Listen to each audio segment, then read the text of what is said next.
Good day everyone, once again this is Teacher Case and welcome back to my channel.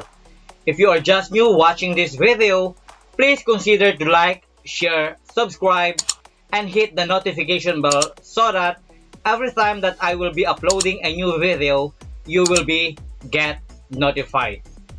Guys, I will just give you a brief idea pertaining to what my channel is all about. Basically, my channel focuses on educational videos, trending news, inspiration, and motivational videos. So, if you are interested to those kind of video or content, please consider to subscribe and hit the notification bell. For today's video, we are going to discuss some important tips that I will be giving to you in order for you to pass your upcoming phone interview. This is really very important for us because we need to have a lot of preparation prior to our phone interview. Napakahalaga na magkaroon tayo ng kahandaan bago dumating ang araw o oras ng ating phone interview. But before we move on, pag-usapan muna natin o i-discuss kung ano ba ang phone interview or what is a phone interview used for. It is said that a phone interview is one way for the recruiting team to sift or filter among those applicants that they don't want to invite to a face-to-face interview. Meaning to say, this is one way to those companies or hiring managers or recruiting team to have their selection process via phone interview. Why they are doing this? Okay, they are doing these things because they want, to save time, effort, and energy, both the applicants and the recruiting team. Especially nowadays, pandemic, sa panahon nga to na merong pandemic, ito na ang pangkaraniwang ginagawa ng mga kumpanya or recruiting team para mag-process sila ng selection nila sa mga taong gusto nilang papuntihin para sa face-to-face interview. So, gumagawa muna sila o i-invite muna sila sa kanilang mga aplikante ng phone interview. Yan nga ay para makasave tayo ng effort, time, energy, and even money. Saka para makaiwas na rin sa kinatatakutang sakit sa kasalukuyan. So that's why this topic that I am discussing with you is really very timely. So let us now proceed to our lesson. Okay? Phone interview tip number 1. Provide business phone number. So, why you should provide a business phone number? Okay? It is really very important for us to indicate our business phone number to the curriculum vitae or resume that we are passing to the company that we are applying for. Bakit ba magkahalaga na gumamit tayo o i-separate natin ang ating business phone number sa ating personal phone number? Okay? Kasi sa ating personal phone number, kapag may tumawag sa atin, if there's someone else who called us, basically or technically, we are replying or answer the phone on a very casual manner. Kasi sanay tayo na ang tumatawag sa atin ay close to us, like friends, brothers, parents, relatives.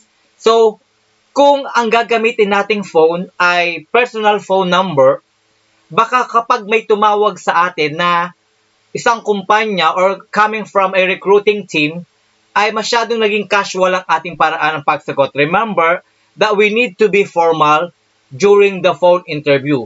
Kaya, I am advising you guys to provide a business phone number, okay, which is designed only para sa mga business phone calls. Okay, anyway, here in the Philippines, I might say that, the SIM cards are really very reasonable. For 30 to 50 pesos, you can have your SIM card. So, mas maganda na mag-provide kayo ng business phone number kung kayo ay mag apply ng trabaho sa isang kumpanya. Okay? Kung wala naman kayong dual SIM na slot para sa inyong phone number, you can also borrow, okay, an excess phone para mailagay nyo yung inyong business phone number para just in case may tumawag sa inyong company or recruiting team, ay hindi na kayo malilito. At always remember kung ano yung phone number na inyong ginamit. Kaya ina-advise ko sa inyo to have at least a spare phone para yung pag may tumawag sa phone na to, so madali mong matatandaan na ang phone na ito is allotted lamang para sa phone or business phone calls. So, it's really very important for us to have or to provide a business phone number, okay, than our personal phone number to the company that we are applying for. Okay? Let us now move to the next tip. Phone interview tip number 2, we must to secure a strong reception area. Why we need to secure a strong reception area? Okay? Napakahalaga na ang ating phone na gagamitin, okay, ay nakalagay sa isang area o place kung saan malakas ang reception or malakas ang signal. Bakit kamo?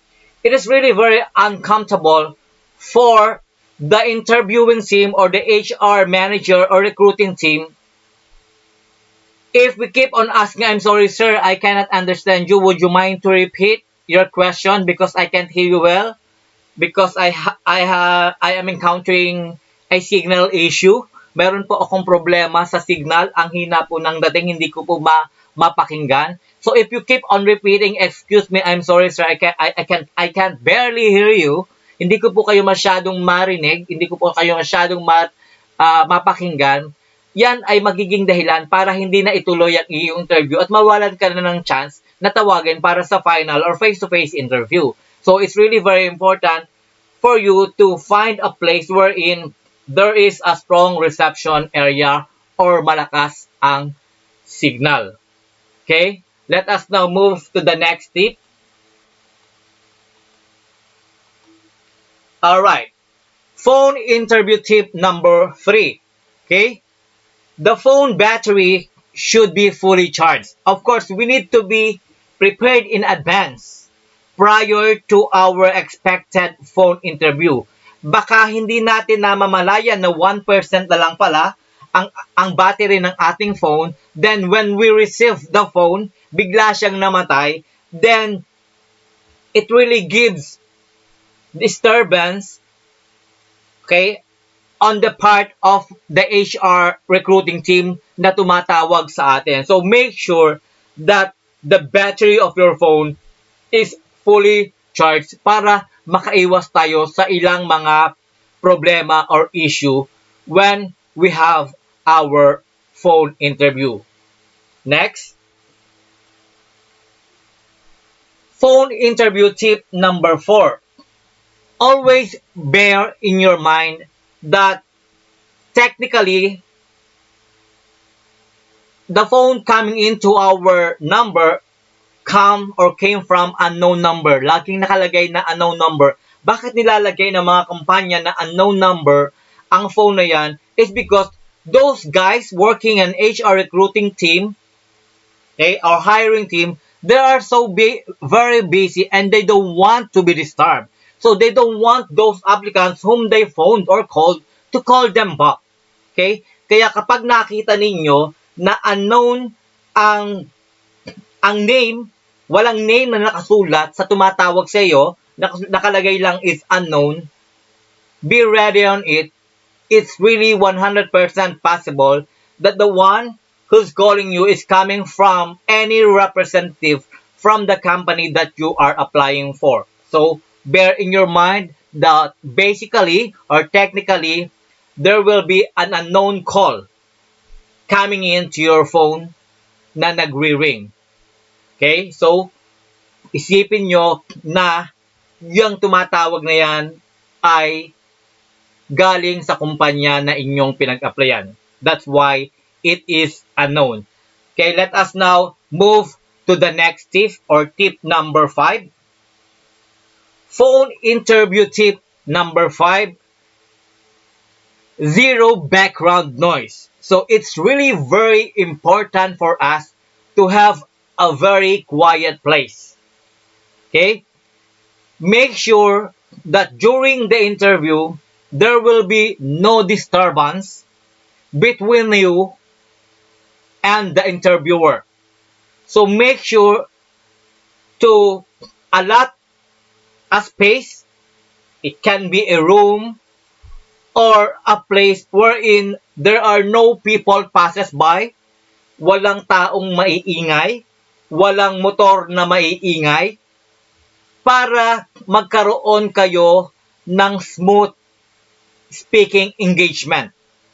So zero background noise really give a very smooth speaking engagement, okay, on your part and on the part of the interviewer. So make sure that you will be in a very quiet place during the phone interview. Next, phone interview tip number 6. Don't put your phone on a loudspeaker. Why is it really very important for us to place our phone or to do not place our phone on a loudspeaker? When someone is calling us and we place our phone on a loudspeaker, it seems that they are calling from a deep well or a tunnel. Parang ang dating sa kanila ay ikaw na tinatawagan nila ay nasa isang tunnel or nasa isang malalim na balon. Ganun ang pakiramdam ng iyong kausap. At may pagkakataon din na hindi mo masyadong maiintindihan ang sinasabi ng nag-i-interview or ang mga tanong na nag-i-interview kapag naka-loudspeaker ka. That's why I am advising you not to put your phone on a loudspeaker. Rather, okay, itapat nyo na lang sa inyong tainga ang inyong phone para lalo kayong magkarinigan ng interviewer at saka ikaw. So, don't put your phone on a loudspeaker. Let us now move to the next tip. Phone interview tip number 7. Have a bulleted notes of what you want to say during the interview. Okay? It is really very important for us to have a cheat sheet. It's just like a notepad wherein there are bulleted items that you will be preparing just in case that you receive a question pertaining to it, so you have something to read. Okay? Napakahalaga na maghanda kayo ng mga isasagot ninyo. Meron kayong preparation, bulleted na yung isasagot ninyo para masagot nyo ng maayos ang interview or mga tanong ng hiring manager or recruiting team. Anyway, this is a phone interview. They will not see you. Right? So, it's better for you to have that so that you will not get lost. Hindi kayo mawawala. But make sure that when you turn the next page, yung hindi maririnig, the interviewer will not be able to hear that you have something on your hand, like a paper, na para hindi nila malaman o mahalata na meron kang binabasa. So, make sure na gumamit ka na lang ng bulleted notes, naka-note na lang siya, hindi siya in sentence or in paragraph form, that will give you a guide to whatever questions that the interviewer is about to ask you. Okay, so napakahalaga niyan. Kung gagamit kayo ng ganyang mga bagay, kung magkakaroon kayo ng bulleted notes pertaining to the possible questions that an interviewer will gonna be asking you, so there will be a great chance for you to passing the interview. Alright, let us now move to the tip number 8. Phone interview tip number 8. Smile while talking during the entire interview, then your tone will turn positive. Okay? So, napakaganda na while we are having a phone engagement, okay, or phone interview with the recruiting team or hiring manager, napakaganda na tayo ay nakangiti. During the span na nagkakaroon tayo ng speaking engagement or conversation via phone with those recruiting team.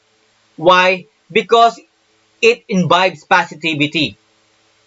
Even though those guys didn't see you in person, they can feel you.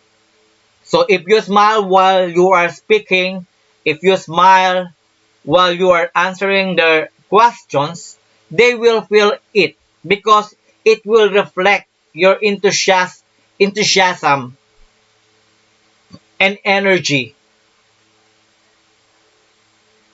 to answering the questions that they are asking to your end. So it's really very important to bring a word smile during the entire interview process.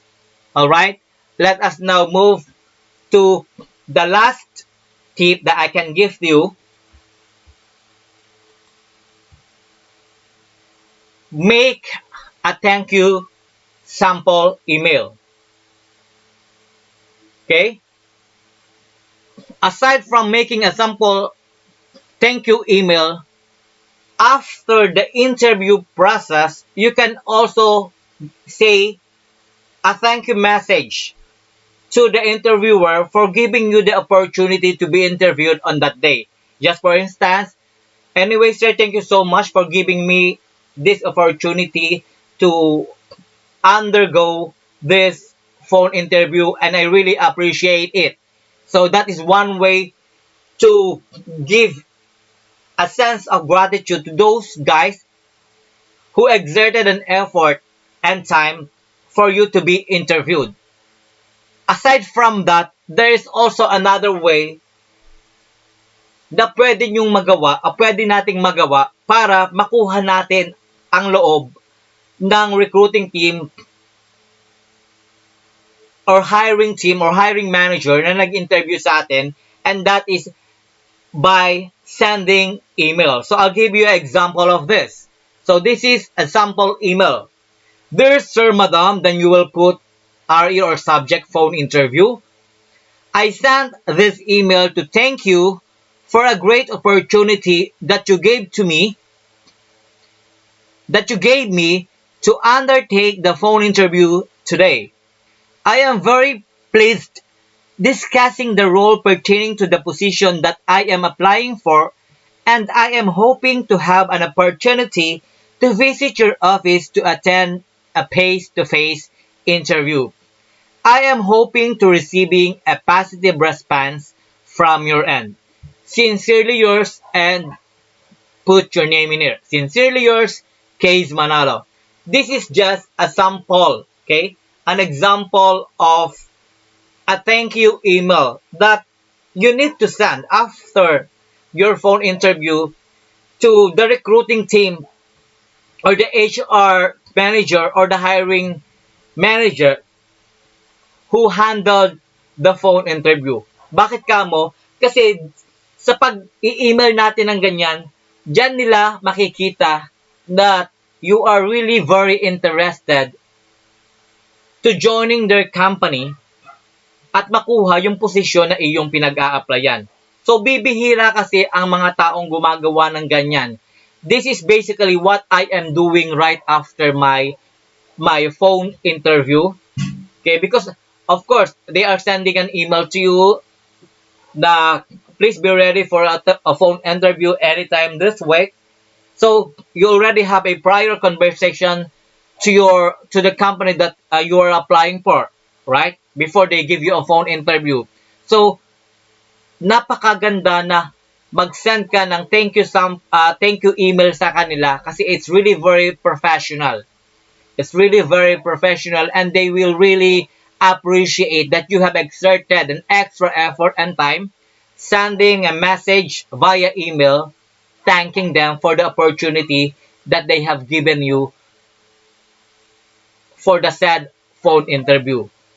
And that are the things na pwede kong maibahagi sa inyo na I believe na maaari ring makatulong sa inyo kasi I really learned it based on my own experience. Anyway, guys, thank you very much for watching.